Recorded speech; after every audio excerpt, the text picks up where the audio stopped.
大家好，我是李洛克，这里是小李碎碎念。我们今天要聊的话题是丁克。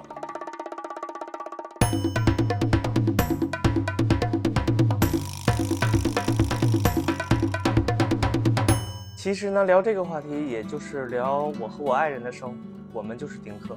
我们结婚之后就决定不要孩子。其实我们不是很早就决定，不要孩子，要做丁克。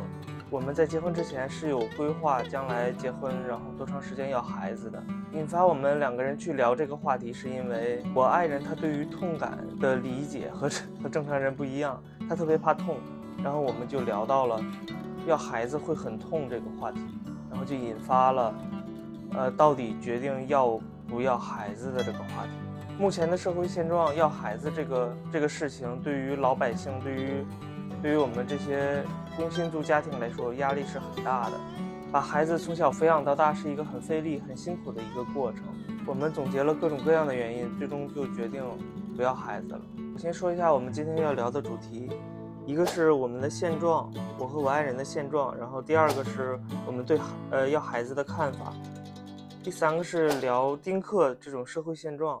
第四点是聊丁克的养老生活准备。虽然说我的发言权不大，但是我还是有一点点的发言权。为什么这么说呢？有句话说，人只有到死的那天才能决定他是不是丁克。意思就是人这一辈子，他的思想可能在每个阶段都会发生变化，可能会放弃做丁克。我们的生活现状，我们是2017年结婚，到现在2024年已经过去了7年的时间了。现在我们的生活状态基本上是和我们刚结婚的时候是一样的。我们每天在家的时候，我爱人她比较喜欢追剧，做十字绣。我有的时候会打打游戏。我们两个人都比较喜欢看书，或者一起在家吃饭的时候看看电影。周末的时候出去逛逛街，我们两个人也会计划支出。但是在出去一起玩的时候，遇到好吃的好玩的，一般都会有所消费，不会顾虑太多。我们每年都会选择一次稍微正式一些的旅行，因为毕竟一年只能休1个年假嘛。我们结婚之后的最早的几次旅行都是去了日本，好像一共去了4次。因为我爱人她比较喜欢看日剧，然后对日本的文化也是有一定的兴趣。后来在疫情之前，我们又去了泰国旅行。去这些周边的国家，一个是对这些国家的文化比较有兴趣，另一个原因就是我们从国内到这些国家的旅行消费可能会低一些。之后我们老老实实的在家度过了疫情之后呢，又选择了几次国内的旅行，北京、上海、成都、九寨沟，云南的丽江和大理，还有周围的一些小城市。我们对孩子的看法，其实我们两个人都不讨厌孩子啊，但是前提是这个孩子他不能是个熊孩子。我们两个人有的时候在公交车上，或者是在哪个游乐场里边看到别人家的孩子闹人、大哭乱叫，就那种歇斯底里的感觉，就会让我们庆幸我们当初没要孩子，这个决定是正确的。然后有的时候我就问他，你也生一个这个东西玩玩？他说那算了吧。丁克的现状，有人说不要孩子做丁克是一件很自私的事。那么为了自己能够养老而要孩子，给不了孩子足够好的条件，就让他来到这个世界上，这样不自私吗？现在国内出生率低于死亡率，这是一种社会的常态。我就想等到我们到老的那个时候，这个社会的压力可能会更大。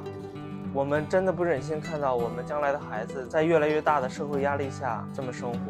丁克这个词的字面意思很好理解，这个词来源于英语嘛，就是 double income no kids， 意思就是双收入无子女。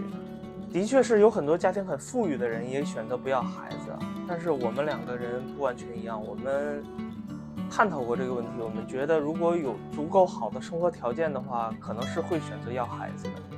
当然我们可能对于这个足够好的条件是要求的非常苛刻的，因为我们觉得我们现在的生活现状，我们的收入能够让我们两个人满足正常的生活就已经很不错了，而且是在没有人生病、没有人进医院的情况下。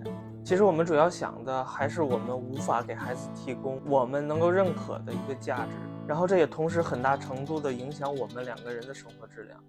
有一句宋词写得好，欲买桂花同载酒，终不似少年游。意思就是买上吃吃喝喝，一起出去泛舟，但终究不会有少年时代出行的那种心情。人到老了，不管有没有人照顾，不管有没有精力和金钱享受生活，它都不能和年轻时候的你相比。所以我就觉得趁着年轻，让自己享受生活吧，别让自己过得太累。我想和大家说的是，如果你也有想做丁克的这种想法，首先你要考虑的是，这不仅仅是一个人的事，在夫妻双方都同意的情况下，你还要考虑是更在乎自己的想法还是父母的意愿。因为在国内大多数家庭的长辈都希望抱孙子嘛，所以你要考虑自己所有的顾虑，还不能让自己太过于精神内耗。最终如果你选择做丁克，那么做吧，别想太多，你没有做错什么事，不要太在意周围的人对你的看法。生孩子或者不生都是你自己的自由，不要担心自己老了没有人陪伴。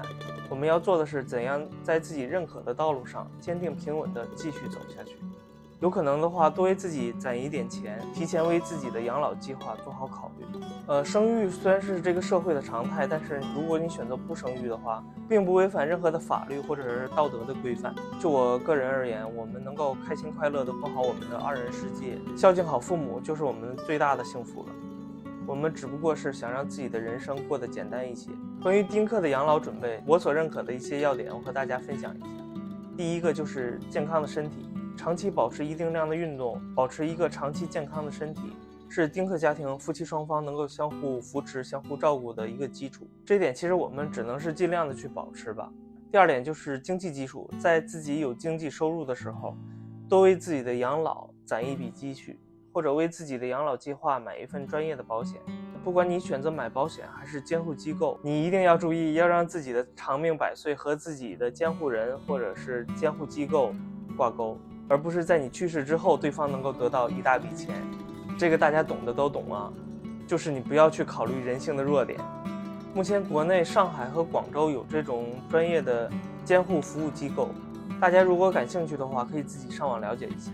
第三点就是经验准备，在时间允许的情况下，多去一些受国家监管的养老机构做了解，或者可以选择当志愿者，多为自己的养老生活积累经验，为自己做好一个心理准备。然后做好这一切准备之后，我们就可以开开心心的过自己的生活了。你一定要知道，老年生活它并不是人生的噩梦。虽然没有子女一定会对老年生活有一定的影响，但是如果你想没有子女，少了这份牵挂，何尝又不是对人生的一种释然？因为我想做本期影片的原因，这几天我一直在搜索丁克的生活和养老计划的问题。我发现我看得多了之后，心情变得很沉重，也不能完全的说是沉重，就是在关注了这个话题开始，我发现网络上各种各样的思想都有各种意见、各种看法、各种立场。而心情沉重的原因，有可能是因为这提前让人对生命的默契和一些临终关怀的主动了解，产生了一种怅然和无助感。其实人之将死，谁都挽留不住。有孩子的区别是在得了重病之后能够多插几年管子，但是那样也不一定是一种享受。所以我还是觉得，既然你做了决定的话，那就勇敢地做自己就好了。人最大的问题不是有没有孩子，而是对死亡本身的恐惧。好了，这就是本期影片的全部内容。如果你对这个话题感兴趣，可以点赞留言给我。我们下期再见。